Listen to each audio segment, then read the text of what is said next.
Hi, this is Lucas Wilkes. I am responsible for programming the grapple hook of the game, as well as other programming and design duties. The main objective of the game is to go through each level, eliminating every goblin in the level, and then collecting enough ether currency that they drop to access a portal and escape the level. Like I said before, I was responsible for the, in my opinion, game's central mechanic, the grapple hook, which allows players to swing or pull themselves towards a singular point.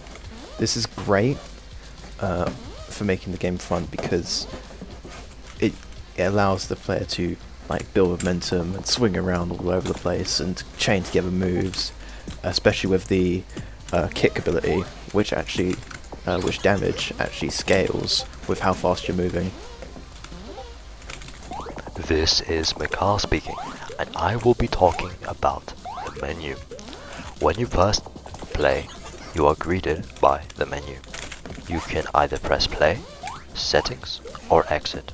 Pressing exit gets you out of the game.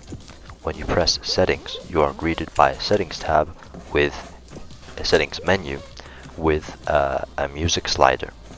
If you turn that up, it increases volume. Turning it down decreases that volume, and whatever you put in, it saves the place that you leave it on.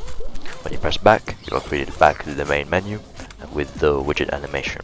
Now, when you press play, you are greeted inside of the game.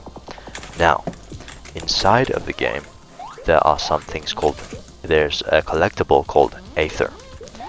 With this collectible, if you collect enough, you can progress to the next level. You need a certain amount to progress to the next level. Once you have that amount, you can enter the next level.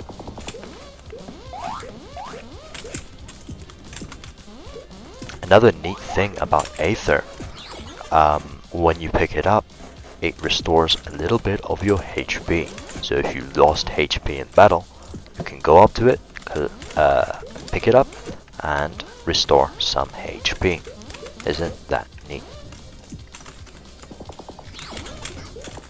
This is Josiah speaking, and I was project manager for this project, so I managed all the files that would go between the team members and setting up a foundation for the team to work on within GitLab and within Unreal Engine.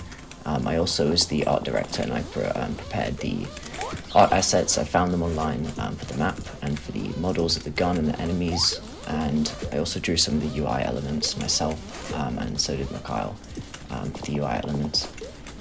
And I prepared, the main thing I did was preparing the player character so that it had good movement, and then I worked on the explosions for the sniper gun. I made that gun myself.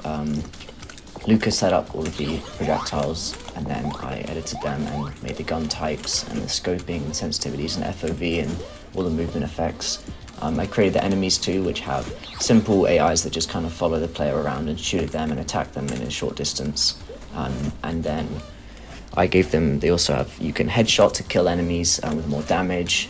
Each gun has different reload and unload speeds and damages and requires more ammos to unload. And I set up a speed bar as well to keep track of how fast the player is moving at all times, and this will scale the damage of the kick, as Lucas mentioned, but it also gives you some cool stats at the top left, which is just for an achievement system that wasn't fully fleshed out in the end, but it's to give you achievements for hitting very good trick shots, such as hitting someone from super far away or while being at a high speed would give you more ether drops from that target. That was the goal. And yeah, I also implemented the boss fight at the end with just a larger enemy that does more damage, looks a bit different, has a slightly different behavior, but it's mostly similar. And I also implemented the portals that warp you from level to level.